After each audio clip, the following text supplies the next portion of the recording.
दादा काय सांगाल तुम्ही यावेळी राबोडी प्रभाग क्रमांक 10 मधून निवडणुकीच्या रिंगणामध्ये उतरलेले आहेत, तर काय वाटतं तुम्हाला राबोडीचे जे मतदान लोक आहेत तुम्हाला कशा पद्धतीने प्रतिसाद देतात?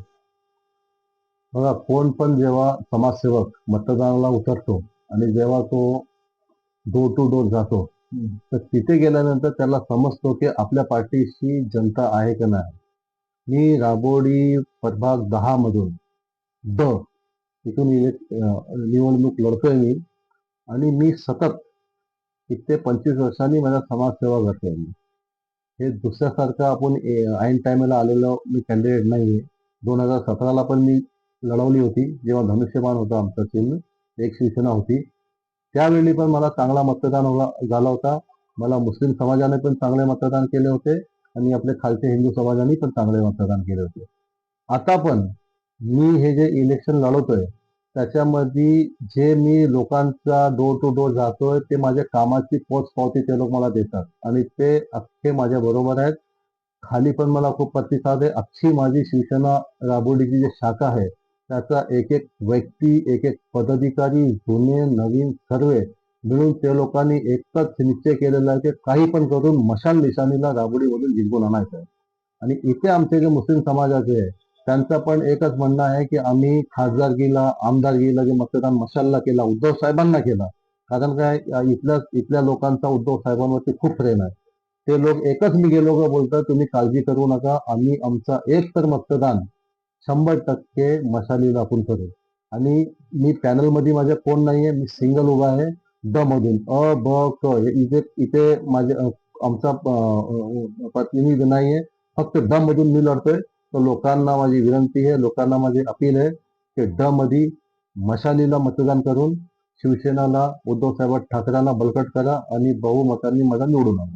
यावेळी उद्धव बाळासाहेब ठाकरे या गटाने त्यांच्या वरिष्ठ नेत्यांनी राबोडीमधले प्रभाग क्रमांक 10 मधून तुम्हाला निवडणूक लढण्याची संधी दिलेली आहे, तर त्या संधीचं सोनं तुम्ही कशा पद्धतीने करणार?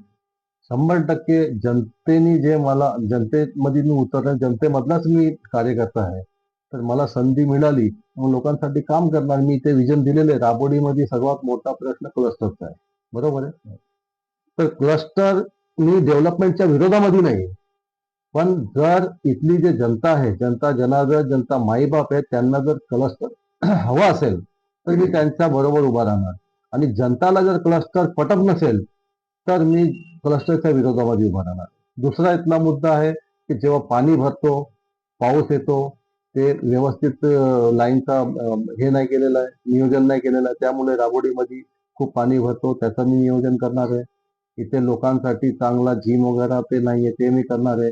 महिलांसाठी डिलिव्हरी वॉर्ड इथे नाहीये, इतकी मोठी राबोडी आहे, ते माझ्या नियोजन मध्ये आहे की महिलांसाठी डिलिव्हरी वॉर्ड व्हावा. असे भरपूर प्रश्न आहेत. ते 20 वर्षामध्ये काहीही इथे हे झालेलं नाहीये, काम झालेलं नाहीये. तर लोकांमध्ये अँटी कॅम्बन्सी आहे, त्याचा फायदा नक्कीच मला होणार. आणि मी निवडणुकी जिंकल्यानंतर मी जे जे हे लोकांबरोबर मी वादे केलेले पूर्ण करणार. यावेळी सुद्धा तुम्ही निवडणुकीच्या रिंगणामध्ये उतरले आहेत. गेल्या बऱ्याच वर्षापासून काही कारणाग्रस्त तुमचं निवड नव्हती झाल्यामुळे तरीही तुम्ही समाजकार्य तुम्ही तुमचे सतत सातत्याने सुरू ठेवलेले आहेत. तर तशाच याला घेऊन यावेळी काय वाटतं, राबोडी मधले हिंदू बांधव असो किंवा ते मुस्लिम बांधव असो, तुम्हाला यावेळेस निवडून ते घेतील का? म्हणजे तुम्हाला स्वीकारतील का नगरसेवक म्हणून? मला खूप गर्व आहे की जसं आपण बोलतो ना की आपले 2 डोले आहेत.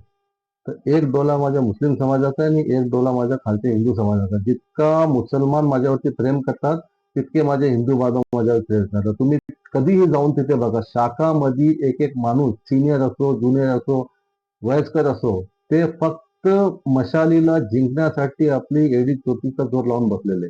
इथे पण आमच्या समाजामध्ये एकच आहे की बाबा महमूदबाईंना यावेळी निवडून द्यायचं, काय पण करू. तर माझ्यासाठी ते एकदम पॉझिटिव्ह वातावरण आहे. आणि मला 100% खात्री आहे, जे मी काम केलेलं आहे. आणि मी गुंडगिरी, दादागिरी हे सर्व करत नाही. मी समाजाचं एकदम सभ्यतेने काम करतो. मी शिकलेला आहे. मला समाज कसा पुढे जाईल, कशा इथून नशामुक्ती होईल, हे सर्वांमध्ये माझं जास्त लक्ष असतो. त्यासाठी लोक माझ्यावरती प्रेम करतात आणि मला खात्री आहे की त्याचसाठी मला लोक मतदान करतील आणि मी 100% निवडून येईन या वेळेला. या निवडणुकीमध्ये तुम्ही कोणत्या जास्त मुद्द्यांवर बळ दिला जातो? मी मुद्दे हेच बोलतो, जे क्लस्टरचा एक मुद्दा आहे ते जर जनतेला जर मान्य असेल तर मी त्यांच्या पाठीशी, जे जनतेला मान्य नसेल तर मी क्लस्टर इथे होऊन देणार नाही. दुसरं इथे नशा खूप वावरत आहे. आपले जे यंग जनरेशन आहेत ते नशेमध्ये जातात, त्यांना मी थांबवायचा 100% प्रयत्न करणार. बाकी जे गटर मीटर लाईट वगैरे जे जे सुविधा नाहीत, इथे खूप मोठा ह्याचा पण प्रॉब्लेम आहे की पाणी इतकं दूषित येतोय, ते पाणी पिल्याने लोकांना डेंग्यू होतोय आणि शासनाकडून काय मदत भेटत नाहीये आणि लोकांचे पैसे वाया जातात. इथे पाणी इतका गढूळ येतोय की लोक ते पाणी पिऊन हॉस्पिटलमध्ये 20-20, 25-25 हजार बिल भरतात. तर मी ते सर्व नियोजन व्यवस्थित करणार आहे. आपली वॉर्ड क्रमांक 10 मधून आपल्या रॅलीला सुरुवात झालेली आहे गेल्या बऱ्याच दिवसापासून. तर तुम्हाला काय तुम्ही तुमच्या माणसांसाठी म्हणजे जे तुमच्या रॅलीमध्ये सोबत आहेत त्यांना कशा पद्धतीने मनोगत व्यक्त केलं? मी सर्वांचा आभार मानतो आणि मी काय असा रॅली बिली घेऊन फिरत नाहीये. जे निष्ठावंत माझे सैनिक आहेत आणि जे माझे निष्ठावंत जनतांनी काम केलेलं आहे ते लोक माझ्या बरोबर फिरतात. रॅलीमध्ये लोक पैसे जमा करून आणतात. ही पद्धत आपली सेनाची नाही. आपल्या बरोबर जे लोक येतात ते मनाने येतात आणि निष्ठाने येतात आणि खूप मोठी मोठी आम्ही रेडी काढत नाही. आम्ही डोर टू डोर जाऊन लोकांना विनंती करतोय आणि त्यांचा चांगला प्रतिसाद आहे आम्हाला.